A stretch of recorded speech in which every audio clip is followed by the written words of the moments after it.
Halo sobat, jumpa lagi melanjutkan kisah Nogo Sosro dan Sapu Inten untuk sobat semua. Pada kesempatan ini kita mengambil episode terungkapnya rahasia Pasingsingan. Selamat menikmati. Salam budaya. Pada episode sebelumnya dikisahkan bahwa Maiso Jenar dengan Paniling sedang membahas mengenai siapakah sebenarnya Pasingsingan. Bagaimana kisah selanjutnya? Mari kita simak bersama. Selamat menikmati. Salam budaya. Maiso Jenar pernah melihat Pasingsingan memegang sebuah pisau belati yang berwarna kuning gemerlapan. Pada saat orang itu hendak bertempur melawan Ki Ageng Pandan Alas yang juga terpaksa menarik pusakanya Sigar Penjalin. Sedang Aki Kelabang Sayuto yang beracun itu tidak saja ia pernah melihat, tetapi ia pernah merasakan betapa dahsyatnya. Kalau saja di dalam darahnya tidak mengalir bisa ular Candroso, entahlah apa yang terjadi padanya. Ki Paniling kemudian melanjutkan ceritanya. Tetapi agaknya Pasingsingan tidak begitu terkena hatinya kepada bekas muridnya yang telah lama meninggalkannya. Karena itu ia tetap pada pendiriannya, menyerahkan semua tanda-tanda jabatannya kepada Radite. Maka pada suatu hari dengan tidak diketahui oleh siapapun, Pasingsingan telah lenyap. Tetapi jubah abu-abu serta semua miliknya itu ditinggalkannya di dalam ruang tidur Radite. Dan sejak itulah Radite kemudian mengembara dengan nama Pasingsingan untuk mengamalkan kebajikan demi kesejahteraan hidup umat manusia. Dalam pengembaraan itu pula ia berkenalan dengan tokoh-tokoh sakti yang lain yang juga berusaha untuk menegakkan kebajikan bagi kesejahteraan umat manusia.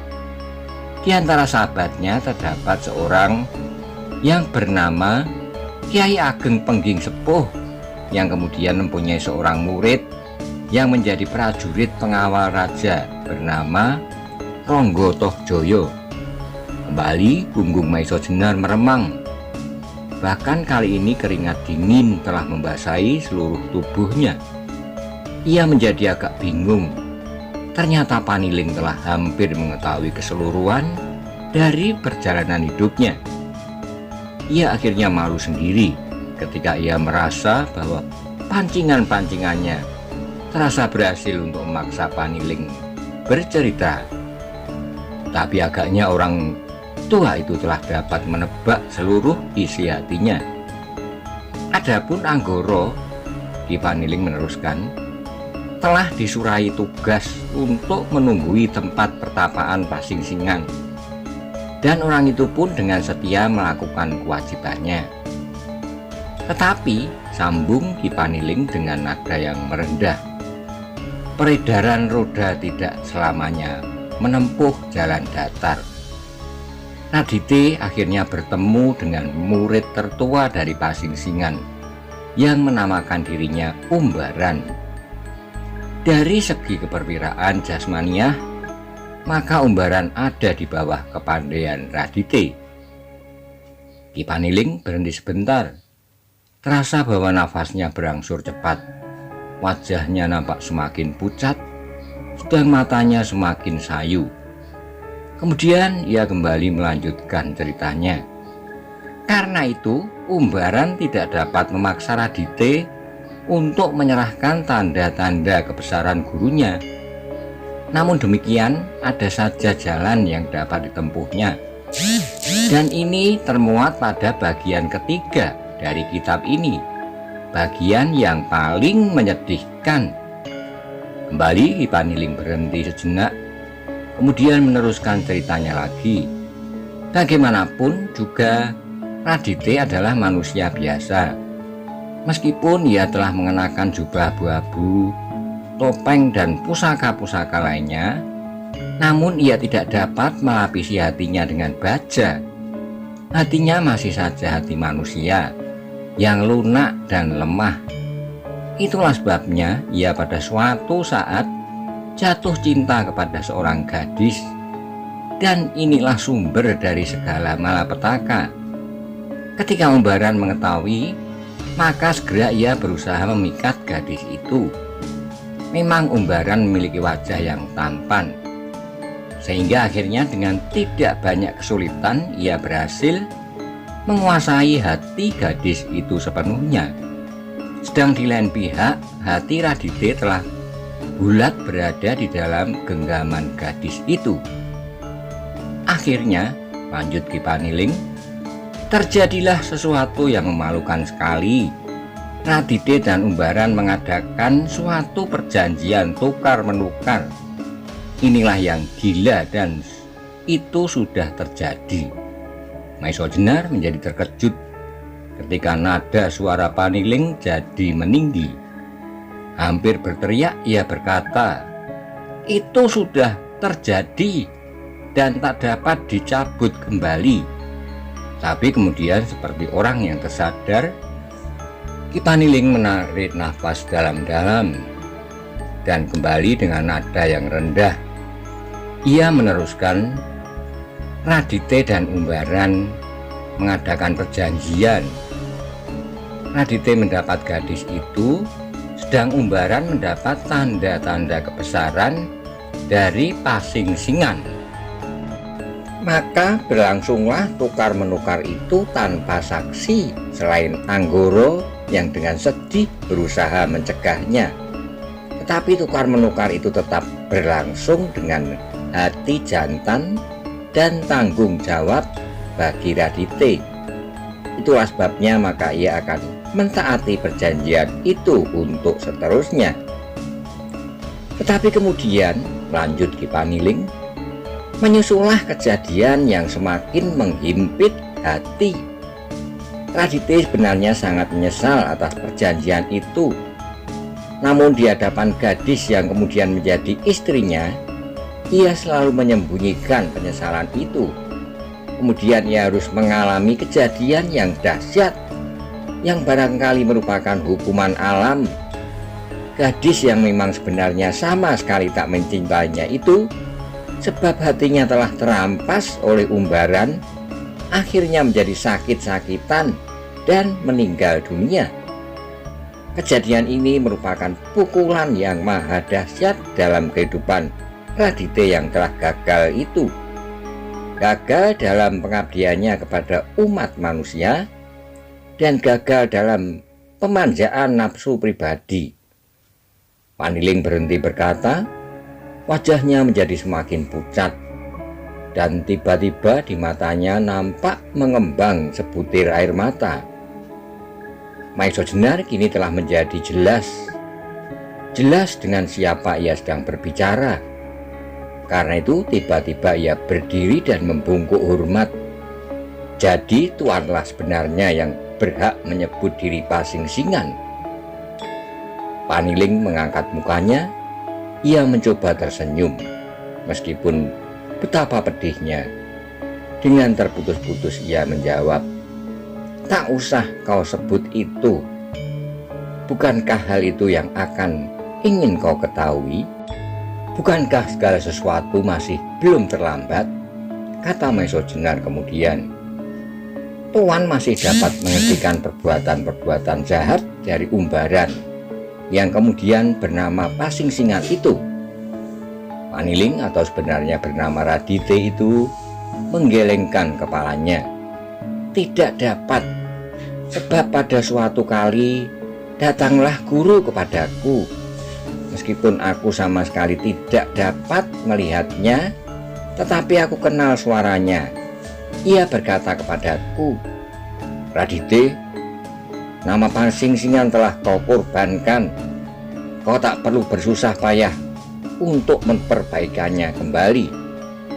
sebab sekali nama itu ternoda, buat selamanya tak akan dapat menjadi bersih, sebersih semula. Karena itu biarlah nama itu bernoda untuk seterusnya, sebab setiap kali nama itu disebutkan, setiap kali kau akan teringat kepada kesalahanmu. Ki Paniling termenung sejenak. Kemudian selanjutnya itu adalah hukumanku yang paling berat, hukuman yang hampir tak tertanggungkan. Karena itu kemudian aku menyembunyikan diri, menjauhkan diri dari setiap kemungkinan untuk dapat mendengar nama Pasingsingan. Tetapi bagaimanapun juga bendungan itu akan tembus pula, dan aku sedang mencari saluran untuk mengatakan seluruh gelora yang bergulung-gulung di dalam dadaku. Sampai pada suatu hari aku temukan kau. Aku kenal engkau karena caramu bertempur melawan 7 orang di bukit sebelah Banyu Biru.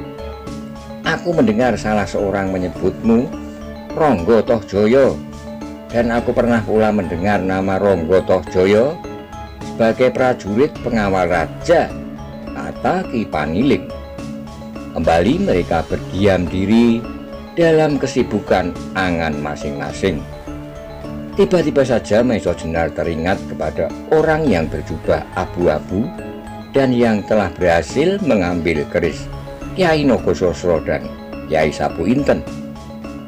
Karena itu tiba-tiba ia bertanya, bagaimanakah kalau ada seorang lagi yang menyatakan dirinya sebagai Pasingsingan? Mendengar pertanyaan Maiso Jenar, Ki Paniling terkejut bukan buatan, sehingga wajahnya berubah hebat. Dengan pandangan yang mengandung 1000 macam pertanyaan, ia berkata, adakah orang lain yang kau kenal sebagai Pasingsingan pula? Kemudian Maiso Jenar menceritakan apa yang pernah dilihatnya pada saat hilangnya Kyai Nogososro dan Kyai Sabu Inten, dan tentang orang yang berjubah abu-abu yang mengambil kedua keris itu. Paniling mendengarkan cerita Maiso Jenar dengan wajah tegang. Alisnya nampak berkerut. Akhirnya ia bertanya, kau lihat orang itu bertopeng pula? Itu yang tidak aku ketahui, jawab Maiso Jenar. Nampaklah wajah Paniling semakin tegang. Pikirannya bekerja keras, namun ia pun agaknya tidak dapat menduga siapakah yang telah berjubah abu-abu itu. Tiba-tiba bertanyalah Maiso Jenar, Tuan, bolehkah aku mengetahui di manakah murid yang seorang lagi dari Pasingsingan itu? Mendengar pertanyaan Maiso Jenar itu, tiba-tiba wajah Paniling agak mengendor. Bahkan kemudian ia tersenyum lebar. Adakah kau menduga bahwa murid yang satu itu menamakan diri Pasingsingan pula? Maiso Jenar menjadi agak kebingungan. Memang mula-mula ia mempunyai dugaan bahwa hal itu mungkin sekali.